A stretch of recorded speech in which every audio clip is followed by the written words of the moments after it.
This is going to be a brief rundown and update on my Ball Lightning Shadow. This build's been really cool. I've gotten to a point where I feel like I've got a lot of the core of what my endgame kind of things are going to be. I want to talk about the budget of it. I'm going to talk about how everything interacts now. And just generally, I mean, this has been a really fun playthrough, and I'm pretty happy with it. Yeah, so let's get down to it. Alright, so I'm here in the Dried Lake. And if you've been following these videos, you'll have seen that there's been a few little changes to this. Okay, so as you can see, I'm no longer running Wrath. I'm now running Herald of Ice and Arctic Armor. Now, you may be curious, why did he drop Wrath? Well, here's the one simple reason right here. I got myself a Call of the Brotherhood. This ring is very powerful. Makes 50% of your lightning damage be converted to cold damage, and my spells have a 100% chance to shock frozen enemies. So therefore, my Ball Lightning is now a little more than 50% cold, which is pretty darn cool. There's some other mechanics that'll come into play here that I'll talk about. But let's get to the down and dirty of how my build works. So, I dual wield daggers. I dual wield Divinarius. So we have this one over here, and this one, which is a little worse roll. But the big thing about Divinarius is that it's got that 10% AoE, it's got a whole bunch of spell crit, and it has all that spell damage, and it's a dagger. Now the cool thing about using daggers is that you can use Whirling Blades, which is a really cool skill. It helps you navigate the map quickly and efficiently and dodge very well. Okay? Now I'm dual wielding daggers, and I'll talk about that. That's one of the things I've really enjoyed about this build. The rest of my pieces of my gear are pretty standard. We got like life and resist helmet, life and resist chest, pretty standard kind of jewelry things, life and resist gloves, life and resist belt, life and resist boots, choice flasks. Basically, just like any other build you'd play at the start of a league. Like the things that I went for first were going to be those defining uniques, and then fill the rest of the slots with good rares. If I wanted to add another unique to this build, I would highly consider either the Blood Dance boots, but then I would need much better gear to be able to cover the resist, because I'm not using a shield. I have to use a ring that has minimal resist, so I'd have to be able to cover that. And then I could also consider maybe a Carcass Jack for even more AoE. Okay, so a lot of the other part of the core of this build is the passive tree. Okay, I'm a shadow. I've gotten a lot of elemental damage, cast speed, a little bit of projectile damage and speed I found is nice. I have some amount of crit, some amount of shock chance and lightning damage. I have an okay jewel here. It's nothing fantastic. We go into the witch sector, and this is where a lot of the build really starts to be defined. So life and mana, AoE. So here's the interesting thing about Ball Lightning. That increased area damage doesn't actually affect the damage of the Ball Lightning at all, but it doesn't increase the damage of some of our other area skills. But the important thing there is the area radius. Same jewel as last time, just life and some nice attack and cast speed. Which the cool thing about getting things that give me both attack and cast speed is they synergize both with the Whirling Blades attack as well as with my cast speed. So for that reason, one of the really cool things I've done with this build that I haven't really done on anything else is I've picked up the entire dual wield attack and cast speed with Dark Arts. Okay, so basically that lets me benefit both my attack speed and my cast speed as long as I'm dual wielding. We've got the whole lightning tree here, mana and life and mana regeneration, anatomical knowledge, which is very good in this particular position.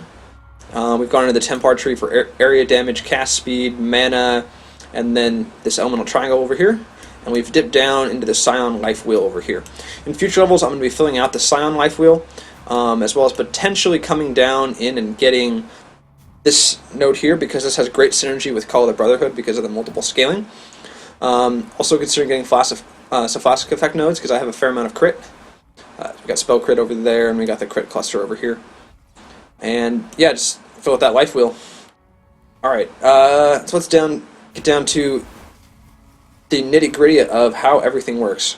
So, I use two 4-links to power my Ball Lightnings. I have an AoE one, which is in my helm, which is Ball Lightning linked with Lesser Multiple Projectiles, Iron Will, and Spell Echo.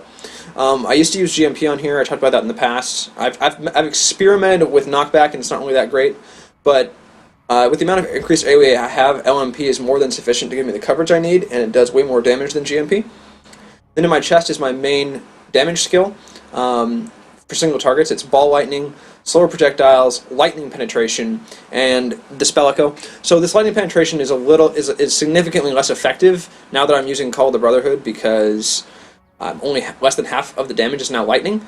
So I'm considering replacing this with something like Critical Chance or Critical Multiplier, and that should cover the DPS gap, but again, we'll see. My Divinariuses, the first one holds a Herald of Thunder linked with Curse on Hit and Assassin's Mark. The other one holds a Conductivity, which I use to curse lone bosses. This might get replaced by an Elemental Weakness, but we'll see. And then I have Herald of Ice linked to Ice Bite. So the cool thing here is that this character automatically generates his power charges through killing things with Assassin's Mark, and frenzy charges from Herald of Ice killing frozen enemies. In my boots, we use our Whirling Blades with Fortify and faster attacks. And then my gloves hold a cast when damage taken Arctic Breath combo, and then my Flame Golem, who also gets the benefit of the GMP. So the thing is, some people may say, hey, why have you chosen to use, the Flame Golem over something like the Ice Golem when you're playing a build that has a lot of crit? Well, the thing is, the base critical chance of Ball Lightning is only 5%, okay?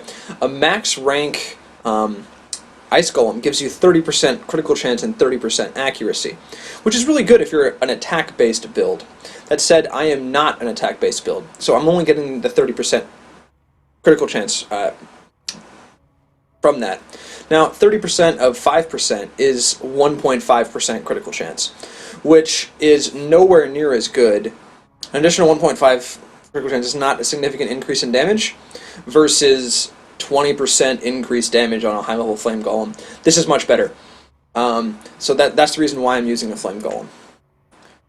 Okay, so let's show how the build works here. So typically, as you can see, things get frozen quite a bit, and on packs like that, when Herald of Ice gets a chance to multi-trigger, I just get tons of frenzy charges pretty much immediately.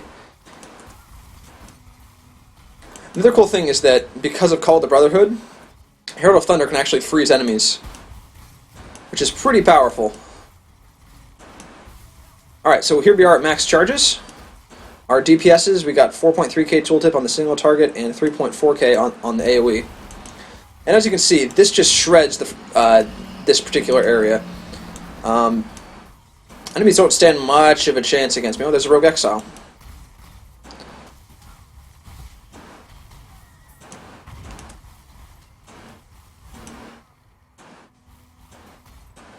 Anyway, I have tried knockback in the past. I messed around with it a bunch, and I don't feel like the damage is really there. Enough to justify it.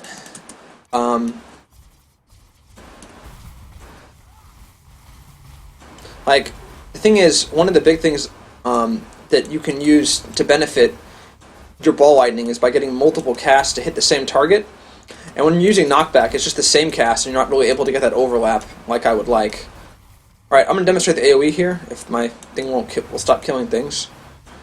This is the single target Ball Lightnings. Okay, so I can face the opposite direction, and it will kill the people behind me.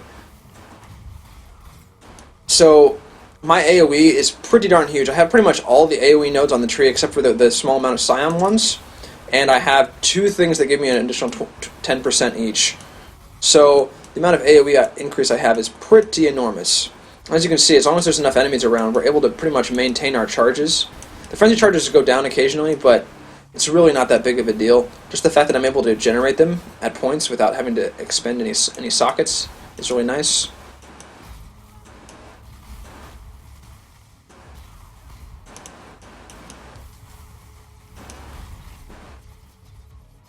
Alright, here's Vol. Let's power up. Okay, we've got one of each, it should be fine.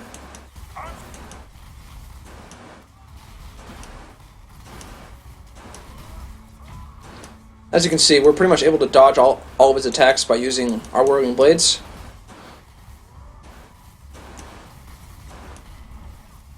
And we actually froze him for a little bit there, which was pretty darn solid.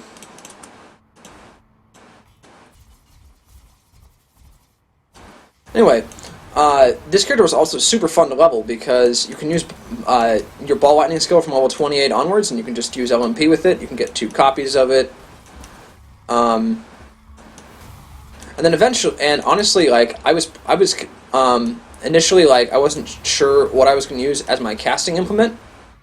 And then I used a couple of spell daggers, and everything went really well. So I was like, well, why not, continue with this? I really like being able to use the Whirling Blade skill. So I was like, well, what's the best endgame dagger that I could possibly get to cast spells that has AoE? And well, that's obviously Divinarius. So that was what I went with, and again, like I talked about earlier, the Dark Arts synergy is pretty darn over the top.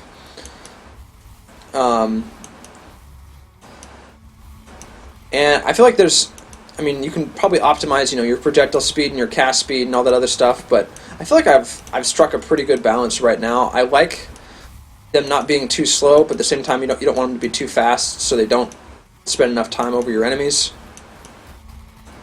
And I was also happy that I was able to add the defensiveness of Arctic Armor, while actually getting more damage by using Herald of Ice plus Ice Bite. So as you can see, we just get chain, like once enemies freeze, they just pretty much die instantly because they get shocked.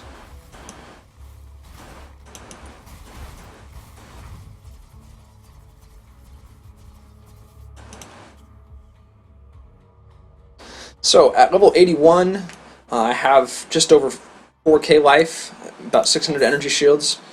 My resistor, of course, capped, but as for like the rest of my gear, that's worth keeping. Again, like I said, it's all just good rares. That's really pretty much all you need. That's 1 in 5 as well. I should probably keep that. Alright, cool. You will be remembered. So I'm probably going to be posting the actual guide video pretty soon. The actual physical guide. There's already guide videos that I put up. So this is the third part. This is pretty much endgame. So you may say, okay, well, that was just a level 67 area. Let's see you do an actual map just to see if that damage is still as ridiculous seeming as it was there. So we'll go into our hideout here, and let's grab a map. I only have tier 4s at this point, but that's just because, again, I haven't played super much. So let's do something I might run at level 81, which is a Vol Pyramid. Okay. I haven't put a huge amount of time into this character, but I'm pretty sure that this character with better gear would pretty much be viable for high level things, just because he's fast and very mobile, and his damage output is really solid. You can even get, Surgeon's Flasks, which I have 2 right now, that can recharge really fast, because when you do get a crit with Ball Lightning, the number of hits that it will generate will be really, really high, just because every single tick of that particular Ball Lightning cast will crit, which is kind of silly.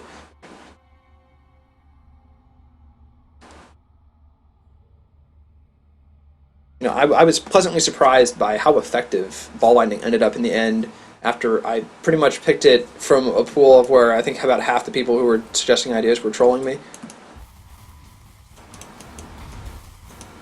So this map is level 70.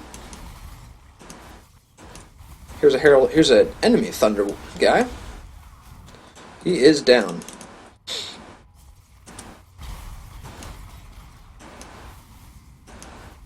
One of the things that I really like about Ball Lightning as a skill is that it's very fire and forget.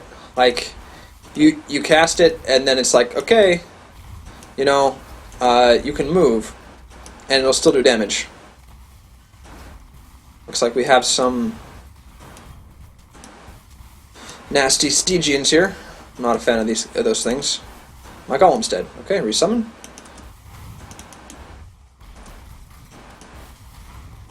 When enemies are tightly grouped, is when the Herald of Ice can really combo on them, which generates the frenzy charges for the next patch.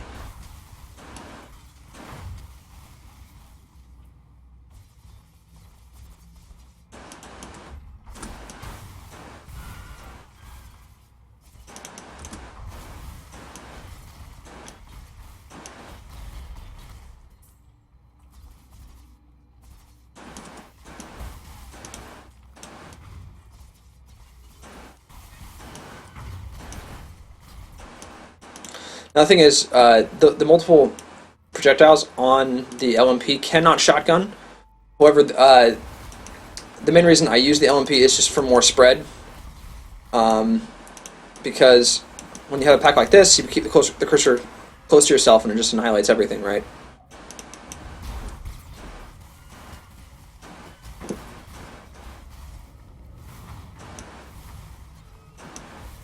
So here's a pretty big pack. They're gone.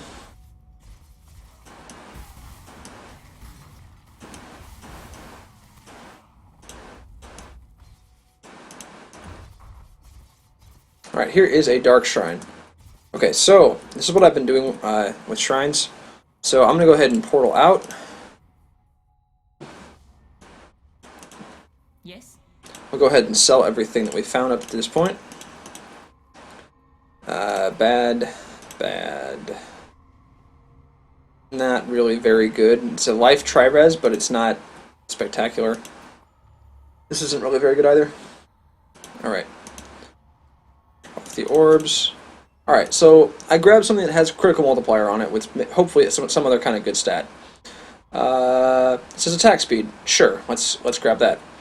Alright, so this item has a chance to do the perfection enchant. So what I'm going to do is I'm going to take off everything I would like 20 quality, all my gems. Let's do these. Okay, we go to the Darkshrine, we put the thing in.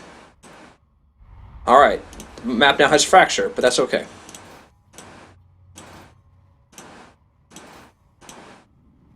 It was a 1 in 5. Now, this will get very interesting with this map having fracture. Because there's going to be some nasty Herald Device combos. It's pretty much like guaranteed Herald Device combos.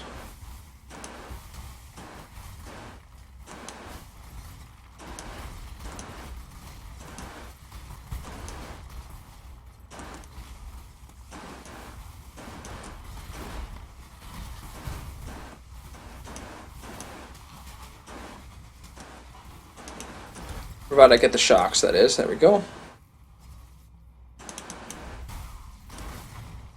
That was a nice Herald Device combo. Just a mass shatter there. When the Herald Device proceed to chain off each other is typically when you know things are going well.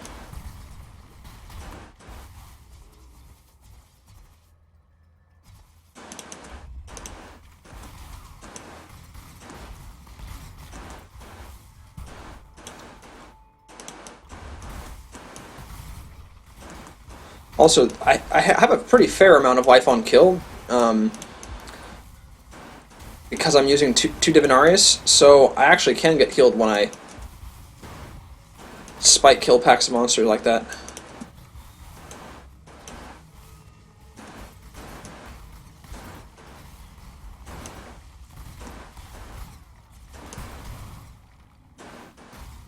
It's also pretty fun to be able to run along ahead of your ball lightnings. Okay, that's the way to get out. Or to the next level, that is.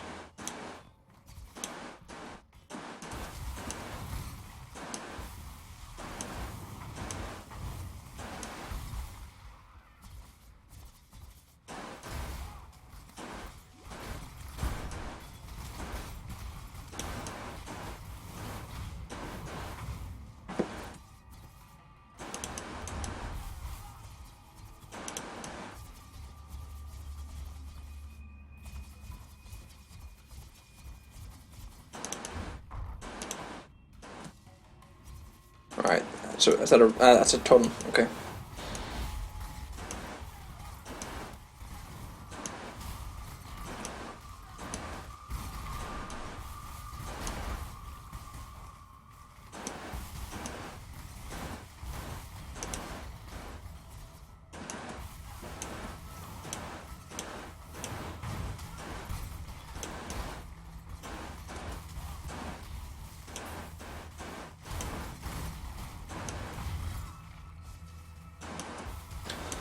Aren't spiders just the best?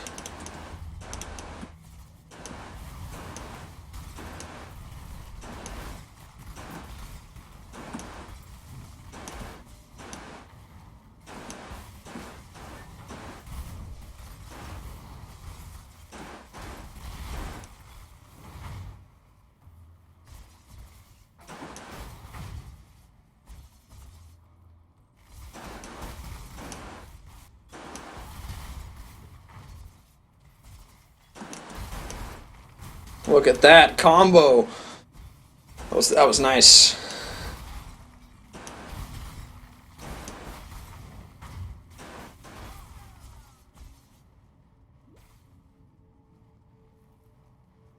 Let's check this corner up here. Blue pack with a totem. Boom. So again, it's no Mjolnir, but I mean it works pretty well. Plus, who doesn't like a bunch of frozen bodies on the ground? Alright, here's the boss. Killed the ads first.